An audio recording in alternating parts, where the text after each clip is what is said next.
Hello guys, welcome back to my YouTube channel. পোন প্ৰথমে আপোনালোক সকলোকে মোৰ চেনেলটিলৈ স্বাগতম জনাইছো আছামিজ গাৰ্ল স্বপ্নালী লৈ। যোৱা শনিবাৰে মোৰ দদৰ সকাম আছিল, বছৰেকীয়া আছিল। তাৰে অলপ ভিডিঅ' মই আপোনালোকৰ লগত শ্বেয়াৰ কৰিব লৈছিলোঁ। ভালকৈ মই ভিডিঅ' কৰিব নোৱাৰিলোঁ কাৰণ সেই সকামত বেছি ব্যস্ত থকাৰ বাবে যিখিনি মুহূৰ্ত মই ভিডিঅ' কৰিছোঁ সেইখিনি আপোনালোকৰ লগত শ্বেয়াৰ কৰিবলৈ লৈছোঁ। আৰু দদৌ বুলি কওঁতে আপোনালোকে বুজি পাইছে নাই মই নাজানো, তথাপিতো মই বুজাই দিছোঁ। মোৰ পাপাৰ দেউতাকৰ বছৰেকীয়া আছিল যোৱা শনিবাৰে। তাকে এডিটিং কৰা নহ'ল, সেইকাৰণে মোৰ ভিডিঅ'টি দিয়া মানে লেট হৈ গ'ল। আজি দিছোঁ মই ভিডিঅ'টি। আপোনালোকে যদি ভিডিঅ'টি চাই ভাল পায় তেনেহ'লে লাইক কমেণ্ট শ্বেয়াৰ কৰিব আৰু ছাবস্ক্ৰাইব কৰিব, লগতে কাষৰ বেল আইকনটো প্ৰেছ কৰি অল কৰি দিব যাতে মোৰ আহি থকা ভিডিঅ'সমূহৰ ইনফৰমেশ্যন আপোনালোকে পাই থাকে। আৰু যিসকল মোৰ নতুন ভিউৱাৰ্ছ আছে আপোনালোকে যেন মোৰ চেনেলটি এতিয়াই গৈ ছাবস্ক্ৰাইব কৰি লওক আৰু অলপ ছাপোৰ্ট কৰিব সকলোৱে। আৰু যিমানখিনি মানে আপোনালোকে মৰম আৰু ছাপোৰ্ট কৰিছে বহুত বহুত ধন্যবাদ আপোনালোকলৈ। আৰু এনেকৈ মোক মৰম আৰু ছাপোৰ্ট কৰি যাব তাৰে আশা কৰিলোঁ। বলক তেনেহ'লে এবাৰ মোৰ ভিডিঅ'টি আৰম্ভ কৰোঁ আৰু ভিডিঅ'টি ফুল ৱাটচ কৰিব বুলি আশা কৰিলোঁ। বলক তেনেহ'লে এবাৰ ভিডিঅ'টি আৰম্ভ কৰিছোঁ, যিখিনি পাৰিছোঁ দেখুৱাইছোঁ। আপোনালোকে কমেণ্ট কৰিব কেনেকুৱা হৈ আছে জনাব। এয়া সকামৰ মাহ প্ৰসাদৰ সামগ্ৰী সকলোবোৰ ইয়াতে ৰাখি থোৱা হৈছে। এইটো ৰুমতে সকাম কৰিব। আপোনালোকক অলপ দেখাই দিছোঁ কি কি আছে। এইবাৰ সকামখন বেছি ডাঙৰকৈ পতা নাই, সৰু সুৰাকৈ নিয়মিতি কৰিছে। ভকত কেইজনমান আৰু পাপাৰ বাই ভনীসকলক মাতিছে। ব'লক তেনেহ'লে চাই থাকক।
এইবাৰ আমাৰ গোটেই ঘৰৰ সদস্যখিনি আমি সেৱা এটা ল'বলৈ মানে ভকতকেইজনে কৈছে, এতিয়া আমি সেৱা ল'বলৈ লৈছোঁ।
এয়া বাহিৰত আইসকলে ৰন্ধা কামত ব্যস্ত হৈ আছে।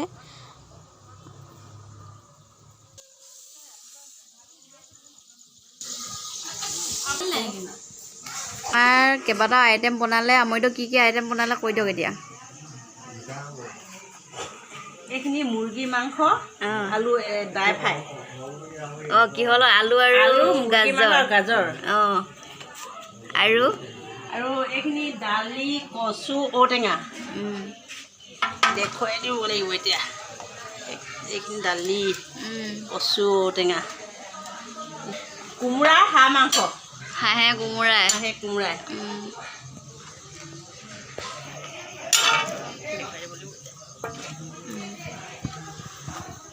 ঠিক আছে। আৰু মাছ ফ্ৰাই কৰি আছে, ৰ'ব মই বাহিৰত দেখাইছোঁগৈ। এইফালে মাছ ফ্ৰাই কৰি আছে, এইফালে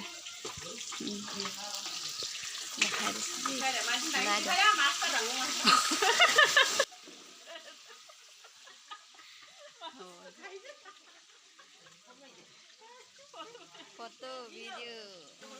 এইফালেতো বাহিৰত মাছ বনাই আছে, ফ্ৰাই কৰি আছে, আৰু ভিতৰত কি হৈ আছে তাকে অলপ দেখাওঁ বোলক। এয়া আমাৰ বা আৰু মোৰ লগৰকেইজনী ভিতৰত কথা পাতি আছে মানে, আৰু অলপ পাছত প্ৰসাদ খাব পৰা হ'ব আৰু।